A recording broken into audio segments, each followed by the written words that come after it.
नमस्कार किसान भाइयों, मैं महिपाल सिंह और आप देख रहे हैं आपका अपना मनपसंद यूट्यूब चैनल MS टेक्निकल खेती। किसान भाइयों, आज के इस वीडियो में हम बात करेंगे आलू की अगेती खेती कैसे करें।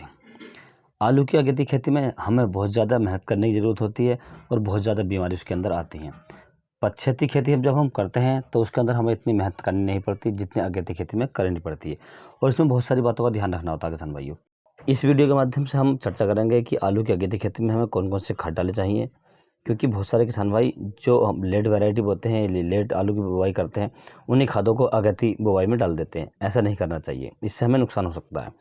दूसरा, कौन कौन सी खादें हमें डालनी चाहिए, खेत की तैयारी किस प्रकार से करनी चाहिए और कैसी मिट्टी में हमें आलू की बुवाई करनी चाहिए, लगाने का सही तरीका या सही मेथड क्या है, वैरायटी का चुनाव, कौन सी वैरायटी हमें लगानी है और बीज को किस प्रकार से उपचारित करना है, जिससे हमारे आलू की जो फसल है वो एकदम मस्त होकर चले, स्वस्थ होकर चले। तो आप वीडियो पर अंत तक बने रहिए, और जो किसान भाई चैनल पर पहली बार आएँ उनसे रिक्वेस्ट है कि चैनल को सब्सक्राइब कर लें और पास वाली घंटी को भी दबा दें, ताकि हमारे आने वाले नए वीडियो का नोटिफिकेशन आपको सबसे पहले प्राप्त हो। किसान भाई, आलू की अगेती फसल लगाने के लिए हम मध्य सितंबर से 10 अक्टूबर तक इसकी बुवाई कर सकते हैं। इसके लिए यह समय बहुत ही उपयुक्त होता है।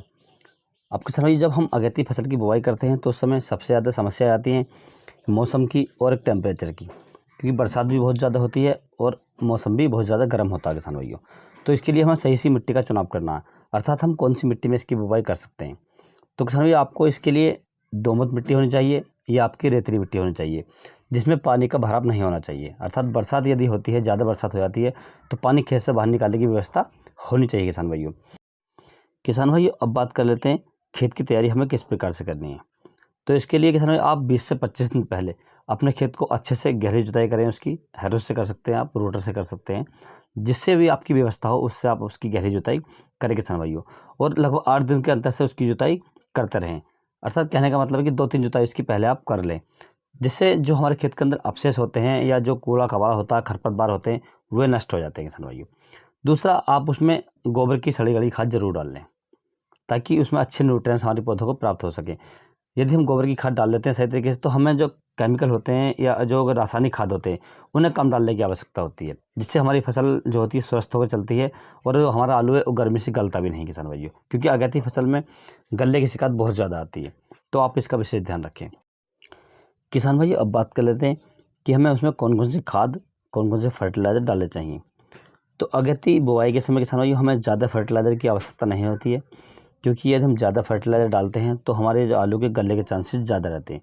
तो इसके लिए किसान भाई, आपको यदि मिल जाए NPK 12-32-16, तो आपको 150 से 200 किलो प्रति एकड़ के हिसाब से डालनी है।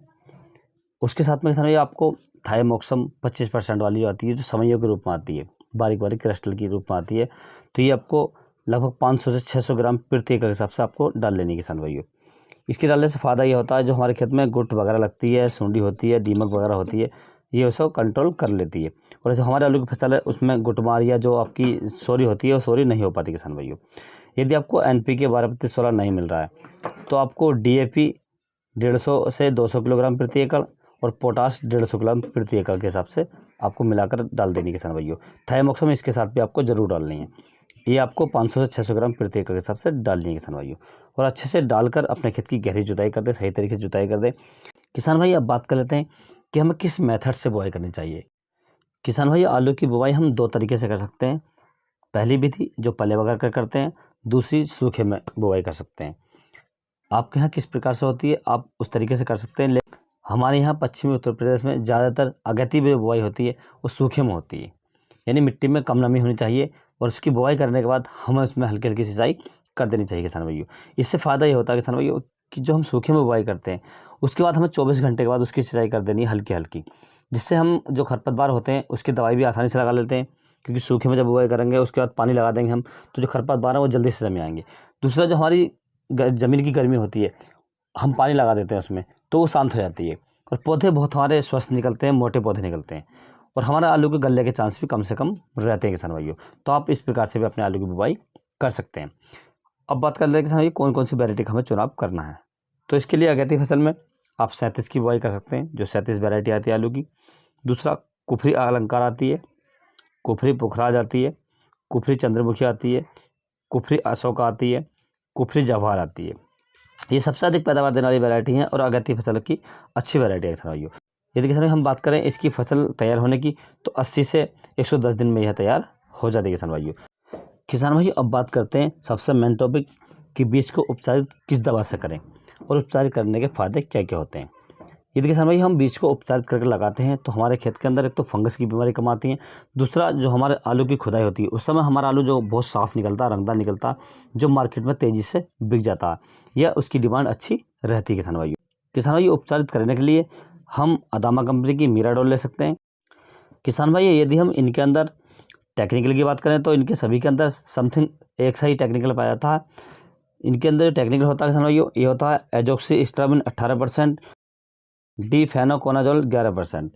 ये आपको लेना है किसान भाइयों। और इसकी हम डोज की बात करें तो 1 ग्राम पर लीटर के हिसाब से आपको ये घोलना है। यदि आप 50 लीटर पानी में स्प्रे कर रहे हैं अपना आलू पर या डफ कर रहे हैं तो आपको 50 ग्राम इनमें से कोई सा भी आइटम ले लेना है किसान भाइयों। इसके बहुत सारे फ़ायदे होते हैं किसान भाइयों। तो किसान भाई मेरे द्वारा दी गई जानकारी आपको कैसी लगी? यदि अच्छी लगी हो तो वीडियो को लाइक करें, शेयर करें। Thanks for watching my video.